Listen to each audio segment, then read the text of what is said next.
Season 2 to one of Netflix's most popular shows ever, Squid Game, has been out for a little while now. I finally was able to see it, so here are my thoughts on it. Hello everybody, my name is Jesse and welcome to my channel.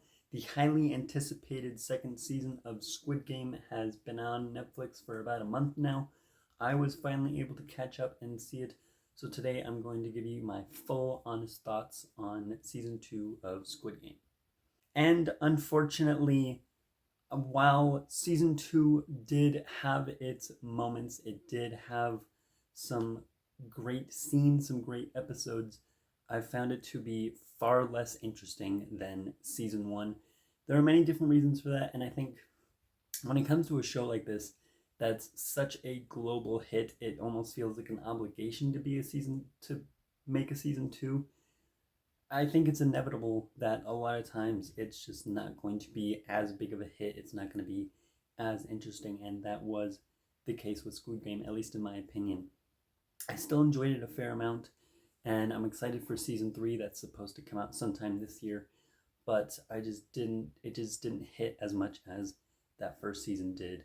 Before I get into exactly why that is, and before I get into a lot of my negatives on this season, I'll start with my positives, because I did have some positives on this show.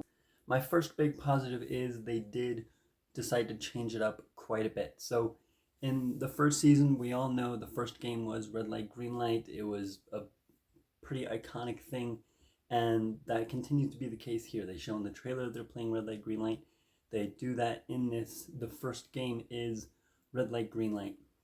And it kind of starts the thought process that this season is going to be exactly the same. They're going to play all the same shows, and that turns out very quickly to not be the case. In fact, for the first little while of the show, we're not even in the games. We're in the real world, following a kind of subplot, if you will, of player 456 trying to take down the leader of this whole organization.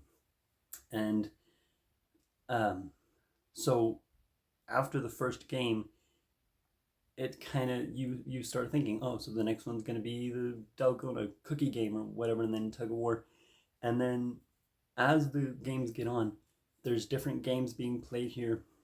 There's different rules that are introduced, and I think that does make it very interesting, because just like with the first one, you don't know what's coming next. You don't exactly know what to expect, and certain things that are added to this season do add tension.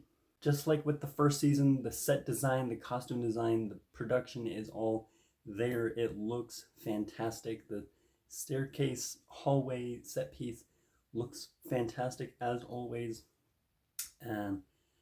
All of that is still very present in this season, and it does just add to that.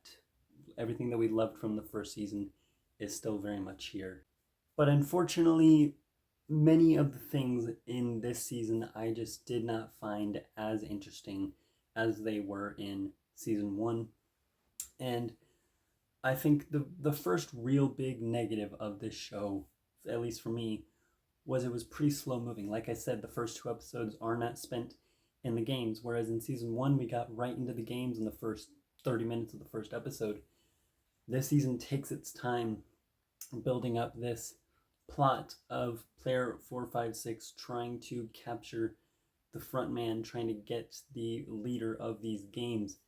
And while it is cool to see the outside world, because we didn't see a lot of it in season 1, it's interesting to build up this plot. It just can be kind of boring at times. It's not quite as interesting, and you're just wanting to get into it. You're wanting to see the games, because that's what we all come to this show for. On that same note, it's very clear that this season is building up to a bigger season 3, where we're going to get a lot of the payoff from this show, and that leads to this season having a pretty unsatisfying ending, kind of a cliffhanger, and I just didn't love it. I left the season very unsatisfied, and I don't like it, where I wish we could have gotten just either a little bit more, or just instead of splitting it up, just get it all at once, because now I have to wait a couple of months, and the end of the season just kind of left a little bit of a bad taste in my mouth.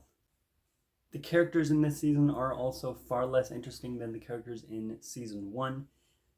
Um, I think they're still well written. You still get a little bit of their backstory. You start to care about them more as the season goes on. But when compared to a lot of the characters from season one, they were a lot more memorable, and you kind of cared about them a lot more. And just with season one, there was just so much more of a shock factor because you didn't know what was coming, and it just hit a lot harder, whereas this season didn't really have that for me.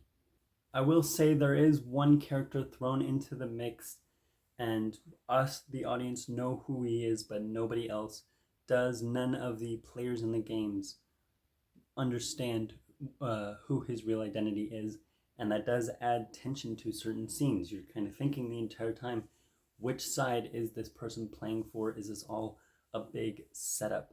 And I think that was very interesting, pretty well done, and adds a lot of tension, like I said, especially in that last episode. Overall, I still enjoyed this season. There was a lot to love about it, but I did not love it as much as season one, and it just didn't feel kind of as well done. Maybe I'll change my mind after seeing season three and seeing the payoff and the climax of this whole thing. But as of right now, I left season two feeling dissatisfied and just wasn't as interested in the whole thing. So what do you think of Squid Game Season 2? If you've seen it, let me know down in the comments below. Stay tuned for a bunch of other videos coming very soon. And until my next video, like this one, subscribe to my channel, and keep watching movies.